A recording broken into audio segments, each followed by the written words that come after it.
Bonjour, voici une vidéo qui va traiter de l'emploi et la famille.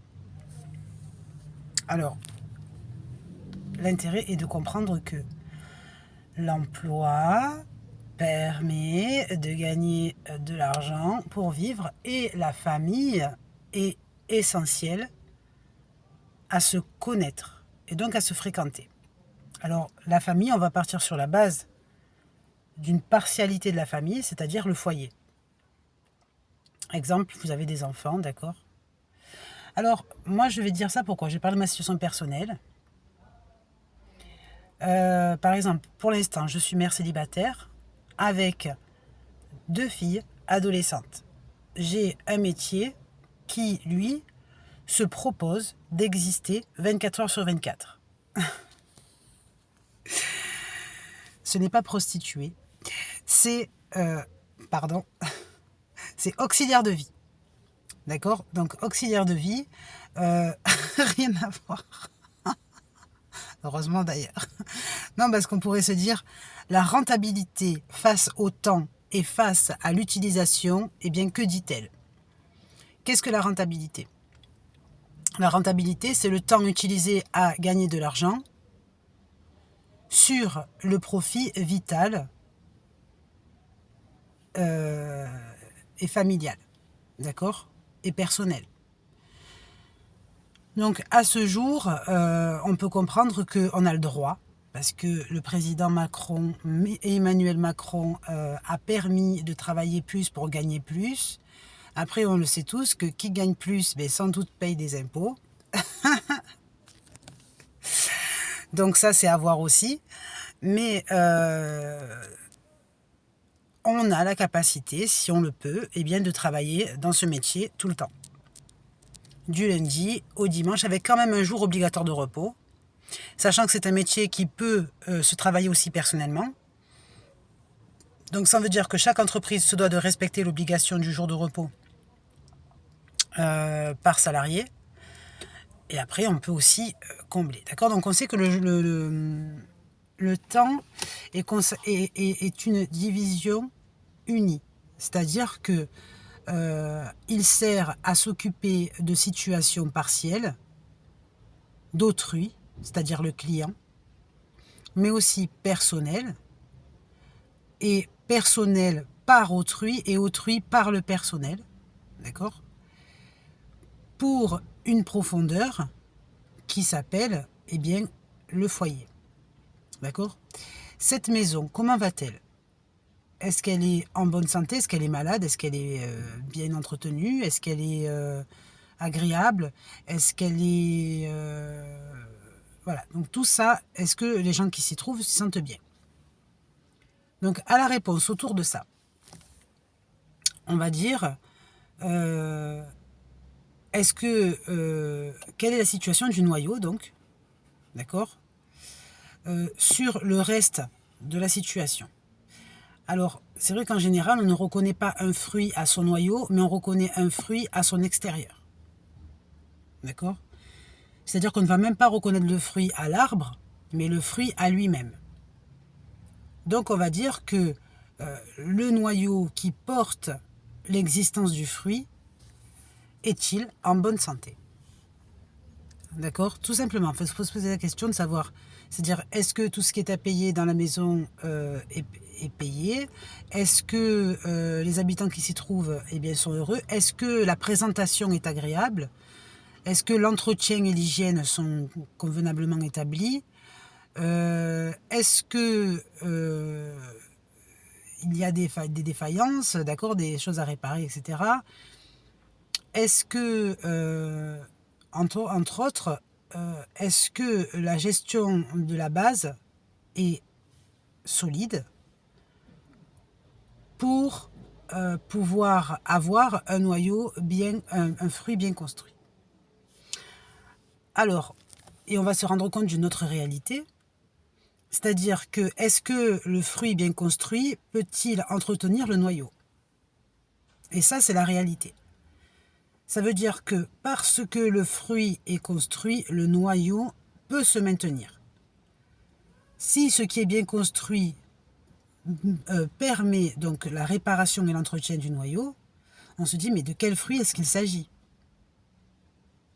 Est-ce qu'à la base c'est pas le contraire? Est-ce qu'à la base c'est pas le noyau qui maintient le fruit? D'accord? Donc on va dire que le fruit doit avoir un potentiel qui permet au noyau d'être en bonne santé. Et là, on va plutôt dire donc qu'il ne s'agirait pas d'un fruit, d'après ce qu'on connaît, mais il s'agirait plutôt de la sève et de la racine. D'accord? C'est-à-dire qu'entre autres, la sève et la racine entretiennent le fruit, etc., etc. On peut dire, est-ce que le fruit se périme par lui-même ou est-ce qu'il se périme par le noyau?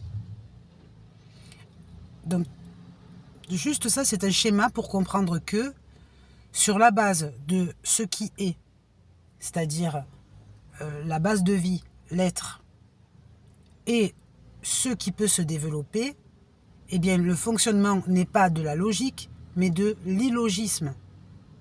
C'est-à-dire ce qui n'est pas logique dans le monde de la culture végétale. D'accord? Alors ça, par exemple, on peut le comprendre comment?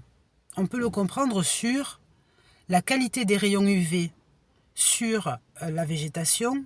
Peut-elle permettre au fruit jusqu'à son tronc de garder sa splendeur? Réponse, oui.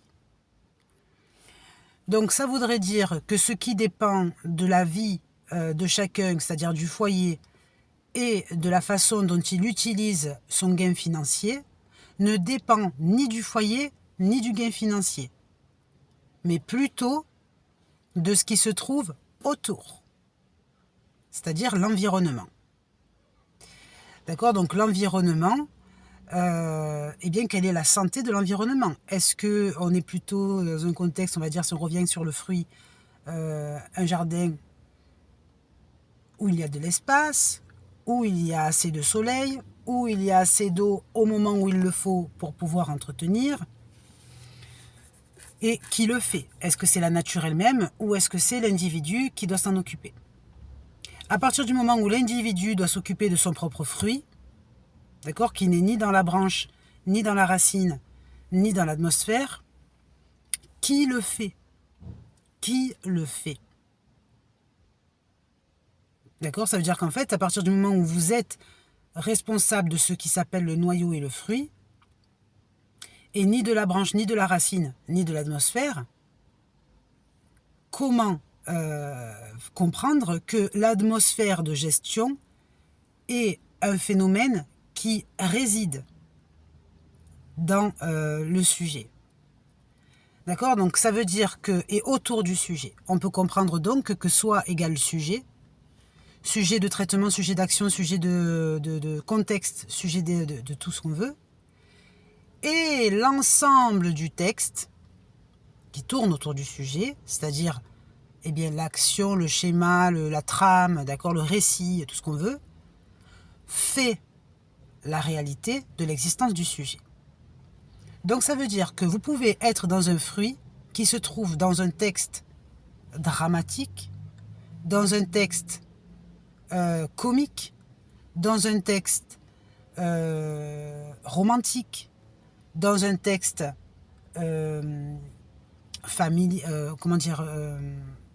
d'accord, tous les styles qui peuvent exister de texte, policier, etc. Donc ça veut dire que horreur, voilà, la totale. Donc très important de comprendre que le sujet qui s'occupe de son foyer et qui observe à quoi ressemble son foyer ainsi que le contexte de la façon dont il est géré, c'est-à-dire par exemple par la gestion, l'emploi, l'administration, d'accord, tout ce qui s'appelle de la fonction de devoir faire et de devoir être, fait état de ce que, il dépend d'un contexte qui le régit. D'accord? Donc ça veut dire que si vous vous battez dans un chemin qui pour vous est un bon chemin, mais que la façon dont ce chemin reçoit, d'accord, les informations depuis l'environnement dont il dépend, n'est pas assez bonne pour continuer d'entretenir, ça veut dire que, d'abord, il faut se détacher du fait que vous êtes seul à devoir gérer, même si on le croit. D'accord? Ça veut dire que ce n'est pas vrai. On ne va pas parler ni du gouvernement non plus, on ne va pas parler non plus ni de ce qui est concrètement existant sur la planète, c'est-à-dire par exemple l'atmosphère, la pluie, le vent, etc. Mais ça, c'était des images pour le comprendre. Il faut comprendre plutôt, alors, dans quelle saison se trouve votre gestion. D'accord? Pour faire un schéma plus... Dans quelle saison d'état se trouve votre schéma? C'est-à-dire, est-ce qu'il se trouve dans une saison agréable, bien que dans l'atmosphère, on peut croire qu'il fait beau temps? Est-ce qu'il se trouve dans une saison difficile, c'est-à-dire le grand froid, le grand... D'accord. Donc, c'est-à-dire que même si vous vous battez à vouloir cultiver votre fruit, si votre fruit ne tient pas dans le froid, le problème, il se complique. D'accord? Quelque part. Donc, ça veut dire que pour réussir à maintenir ce fruit, il faut être capable de comprendre en quoi l'orientation des énergies qui tournent et qui influencent votre gestion, et je répète, qui ne sont pas humaines, qui ne sont pas de l'ordre de ce qui est connu dans cette planète, font la réalité de votre situation. D'accord? Donc à ce moment-là, on peut dire, oui, certains croient au destin. Le destin existe-t-il? D'accord? Mais le destin, lui, ce n'est pas le sujet de la vidéo, parce que le destin est ce qui est partout, pour tout et en tout. Or là, on n'est pas en train de parler de ce qui est en, on est en train de parler de ce qui est hors. D'accord? C'est-à-dire hors de, externe. D'accord? Le contexte de l'externe. Donc externe implique quoi? Implique qu'on va essayer de se référer au point de vue, un point de vue interne, c'est-à-dire un point de vue qui concerne. Un point de vue externe, c'est un point de vue qui ne concerne pas et qui ne laisse pas passer la subjectivité. D'accord? Or, on peut dire que les chemins peuvent être en difficulté d'exprimer le sens de subjectif plutôt qu'objectif. Donc ça voudrait dire que pour être objectif sur un point de vue, il faut que le discernement soit scientifiquement mathématique. D'accord? Donc, comment on peut comprendre que les mathématiques peuvent être la source de l'existence de ce fruit? D'accord? Branché sur la capacité à agir que certains ont, comme par exemple les surdoués. D'accord? Alors, être surdoué, de ce fait, n'est pas forcément une qualité, dans le sens où, s'il régit ce que le fruit est, eh bien, l'allure est peut-être trop rapide, trop excessive, trop inhumaine, trop irréaliste. Donc, entre autres, on peut dire que la capacité mathématique à gérer un chemin qui a été prouvé par certaines personnes, d'accord, surdouées, sort du réalisme. D'accord? Or, on a associé souvent le réalisme à l'objectivité, c'est-à-dire ce qui est concret, prouvé, etc. Ce que irréaliste n'est que de l'ordre imaginaire. Donc ça voudrait dire que ce qui régit un contexte sur la base du mathématique du surdoué s'appelle l'imaginaire. Entre autres, l'imaginaire aurait-elle une intelligence scientifique ou une intelligence mystique? Et en ce sens, est-ce que le mysticisme peut être mathématiquement prouvé? Et encore une fois développé, les mathématiques sont-elles l'existence du mystique? D'accord? Donc, qu'est-ce que ça veut dire? Ça veut dire que si maintenant je reviens sur la base de la réflexion de la vidéo qui était Comment utiliser un fruit qui en apparence paraît existant sur un noyau à vérifier, et encore plus simple, j'avais dit, eh bien comment vivre de sa vie tout en profitant de son contexte familial pour pouvoir l'utiliser vers l'ailleurs. On a parlé donc d'un chemin qui s'appelait illogisme. D'accord? Je ne suis pas de l'intérieur pour l'extérieur, mais je suis de l'extérieur pour l'intérieur. Or, si l'extérieur vers l'intérieur ne m'apporte pas quelque chose de concret, ça veut dire que la situation ne dépend pas de l'extérieur, mais de l'ultra-extérieur. Cet ultra-extérieur concerne les mathématiques imaginaires.